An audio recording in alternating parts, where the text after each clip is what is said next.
My girlfriend texted, "I'm having a harmless dinner with my married boss. Don't wait up," I replied. "Have fun." Then I accidentally forwarded the flirtatious texts between them to his wife with the message, "Is this your husband?" The panicked, screaming voicemail I got 10 minutes later. Mandatory disclaimer. Using a throwaway because my main account is known to friends. Also, this happened 5 months ago, but I'm only posting now since all the dust has settled. Legal threats have fizzled out, and I've had time to process everything. It's therapeutic to finally share this story. So I, 29M, had been dating Melissa, 27F, for just under 2 years. We met on Hinge, where her profile proudly stated, "Loyalty above all else." Oh, the irony. Things were mostly good. We had similar interests, the same twisted sense of humor, and compatible life goals. She moved into my apartment about 10 months before our breakup, and it seemed like we were on the path to something permanent. Of course, that's usually when life decides to drop a piano on your head, Wile E. Coyote style. Melissa worked in marketing at a prestigious firm downtown. She'd often talk about her boss, Richard, early 40s, describing him as brilliant but intense. According to her stories, he was this marketing savant who had revolutionized the industry with his innovative strategies. He was also married with 2 kids, a fact that becomes important later. About 6 months ago, I started noticing some changes. Melissa began staying at work later. Her phone would mysteriously flip face down whenever I entered the room. She'd get texts that made her smile in that specific way. You know the one. But when I'd ask what was funny, it was always just work stuff, or nothing important. I'm not the jealous type. Truly, I've always believed that if someone wants to cheat, they'll find a way, and policing their behavior only postpones the inevitable while making you miserable in the process. But I'm also not an idiot. One night, I woke up around 2 a.m. and noticed Melissa wasn't in bed. I found her in the living room, furiously texting someone. When she saw me, she quickly locked her phone. "Work emergency," she explained, not quite meeting my eyes. "At 2 a.m.? I asked. "Richard's on a deadline for the Johnson account. The whole team is online troubleshooting." I nodded and went back to bed, but something felt off. The next morning, I casually asked how the emergency had been resolved. She launched into a detailed explanation about marketing strategies and client expectations that sounded rehearsed, like she'd been preparing it all night. Now, I'm not proud of what I did next, but in my defense, I was right. While she was in the shower, I glanced at her phone. She'd changed her passcode, another red flag, but her notifications were still visible on the lock screen. There was a message from our work that read, "Last night was incredible.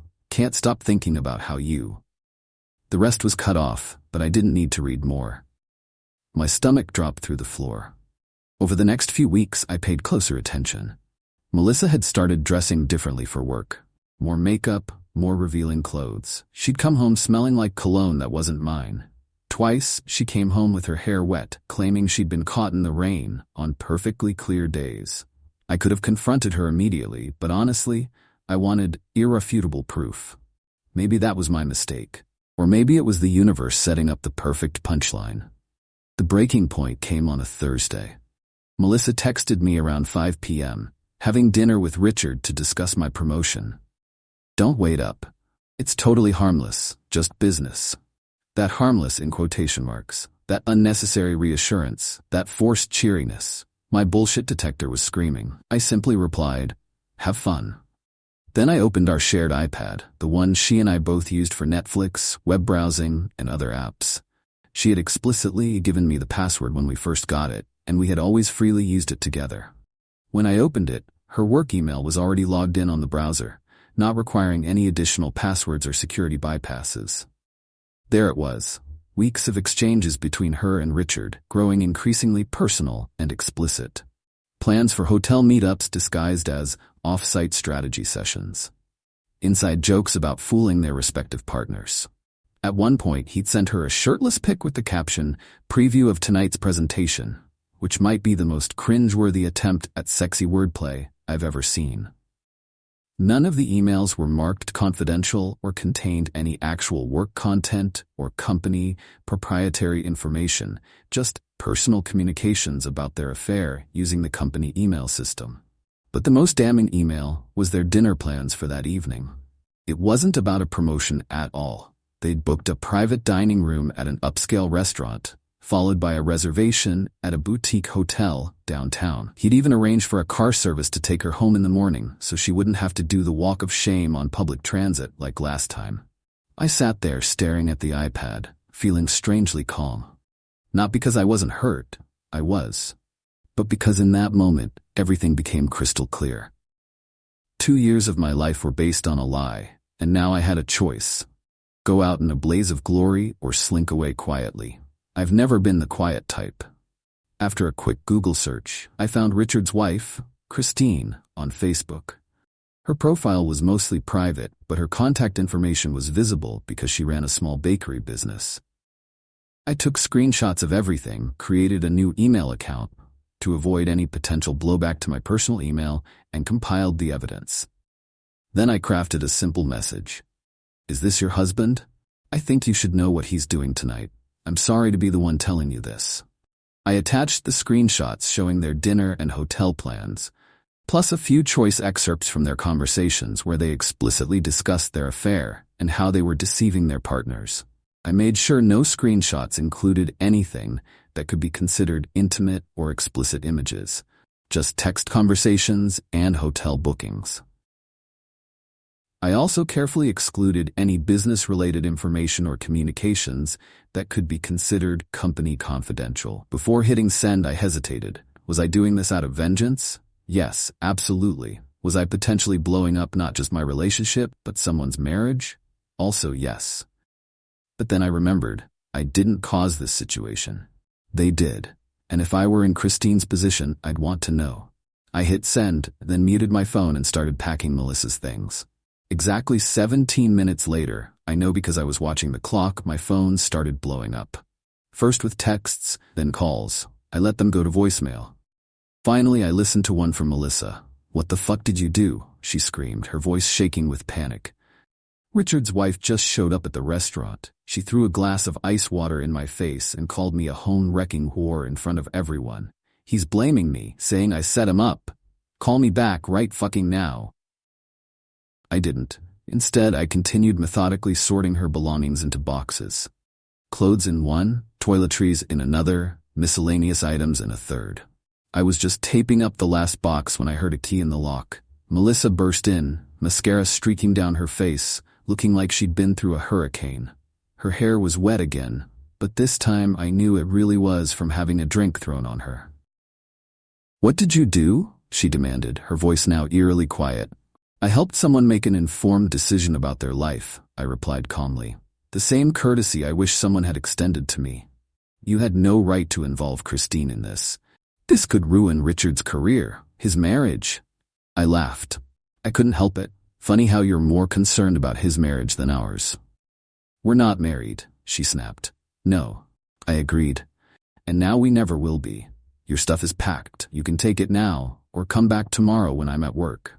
Either way, I need you to be out by the weekend. You can't just throw me out. I live here too. I have tenant rights. Actually, in Massachusetts where we live, since you've been here for only 10 months, aren't on the lease, have never paid rent, and we have no written agreement, you're legally classified as a licensee or guest, not a tenant. I've already consulted with a lawyer who confirmed this. I'm giving you reasonable time to collect your belongings and find alternative arrangements, which is legally appropriate. Her face contorted with rage. You'll regret this. Richard knows people. I know people. Is that a threat? Because threatening someone isn't going to help your situation. I had initially thought about bluffing about recording, but decided against it since Massachusetts is a two-party consent state for recordings. She deflated slightly, then switched tactics. Baby, I made a mistake. It didn't mean anything. It was just physical. You and I have something real. Had, I corrected. We had something real. Past tense. What followed was the standard breakup meltdown. Crying, pleading, anger, more threats, more tears. I stood my ground and eventually she left with just an overnight bag, promising to return for the rest of her things. After she left, I contacted my landlord to explain the situation. He was surprisingly understanding and advised me that, while changing the locks immediately might be legally questionable, he would authorize it if I agreed to let Melissa retrieve her belongings at an arranged time. We agreed that having him present during the retrieval would be best to avoid any further conflict. He also confirmed that based on the details of our living arrangement, she would likely be considered a licensee rather than a tenant under Massachusetts law. The next day, I took a personal day from work and waited for the fallout. It didn't take long. Around 10 a.m., I got a call from a number I didn't recognize. It was Richard. "You've made a huge mistake," he said, trying to sound menacing, but mostly sounding tired. "I could sue you for defamation, for invasion of privacy, for showing your wife evidence of an affair you were actually having. Good luck with that." "Truth is an absolute defense against defamation," I replied. "Thank you. Single law class I took in college." "You accessed private communications illegally?" "I accessed an iPad that I own, that's registered in my name, where Melissa voluntarily left her email open on a shared device that she knew I regularly used. I didn't hack anything or bypass any security measures. Nothing illegal about that." He was silent for a moment. "What do you want? Money?" I laughed again. "I don't want anything from you, Richard. I just wanted the truth out there. What happens next is between you and your wife, and me and Melissa? We're done. So we really have nothing more to discuss." I hung up and blocked his number. Later that day, Melissa's best friend showed up to collect her things. Apparently, Melissa was staying with her and was too devastated to face me. Fine by me. I helped load everything into the friend's SUV, with my landlord present as agreed. As she was about to leave, the friend paused. "You know, I told her not to do it. I told her Richard was bad news." "Then why didn't you tell me?" I asked. She looked down. "Girl code, I guess? I don't know. I'm sorry." I nodded. "Yeah, me too." The aftermath was both better and worse than I expected. Melissa tried calling from different numbers for weeks before finally giving up. According to mutual friends, she and Richard were both fired from their jobs, not officially for the affair, but for violating the company's strict fraternization policy that prohibited relationships between managers and their direct reports. HR apparently explained it created a liability issue for the company and a potential conflict of interest, particularly regarding her recent promotion discussions. Richard's wife filed for divorce. I know this because she actually reached out to me about a month after everything went down, asking if I'd be willing to share the original screenshots as evidence. I provided her with the files along with a sworn affidavit explaining exactly how I obtained them, when they were accessed, and confirming their authenticity. Her lawyer said this would help address any questions about the provenance of the evidence. She sent me a gift basket from her bakery in return. Best damn muffins I've ever had. I later learned from Christine that Richard's lawyer had advised him against pursuing any legal action against me, as it would only result in the evidence becoming part of the public record and potentially being reported in local media, which would further damage his professional reputation. As for me, I'm doing okay. The apartment feels emptier, but also cleaner somehow. Like I've cleared out more than just Melissa's physical presence. I've been on a few dates. Nothing serious. I'm taking my time. The strangest part is how many people, including some of Melissa's friends, have told me they admire how I handled things. Apparently, being direct and exposing liars is unusual enough to be praiseworthy these days. What a world. So that's my story. Not sure what the moral is. Don't cheat. Don't leave incriminating emails on shared devices. Don't date marketing executives with God complexes. Maybe just, life is too short to be someone's backup plan. Edit 1. Since so many people are asking, yes, I did check with a lawyer before taking any significant actions to make sure I wasn't doing anything illegal. The verdict was that I was in the clear because, 1. I didn't hack anything or bypass security measures. I accessed an iPad I legally own where she had stayed logged in on a device we both regularly used. 2. I didn't share any intimate, explicit images or confidential company information, just text conversations about their plans and the affair itself. And 3. Everything I shared was factually true, which protects against defamation claims. Edit 2. To the people suggesting I should have just broken up with her without causing drama, would you really want to remain ignorant if your spouse was cheating? Christine deserved to know what kind of man she was married to. And frankly, after 2 years together, I deserved better than being lied to while they laughed about it in their texts. Edit 3. I'm seeing lots of comments about tenant laws. To clarify, I consulted with my lawyer specifically about Massachusetts residency laws before taking action. Since Melissa never paid rent, never signed a lease, and had lived there for less than a year, 10 months to be exact, she was legally considered a licensee or guest, not a tenant. Different states have different laws, so don't take this as universal advice. Also, I worked with my landlord to ensure she could retrieve her belongings safely, and she had another place to go, so it was handled appropriately. Update, 5 months later. Wow, I didn't expect this post to get so much attention. Thanks for all the support and awards. Since many have asked for an update, here's where things stand now. Melissa eventually stopped trying to contact me after about 2 months. According to mutual friends, she moved to another city for a fresh start. She did send me one final email that was surprisingly reflective. She admitted that what she did was wrong, and that she'd been going to therapy to understand why she self-sabotaged a good relationship. I wished her well, but made it clear that reconciliation wasn't on the table. Richard and Christine's divorce was finalized last month. Christine and I have kept in casual contact, nothing romantic, just friendly check-ins.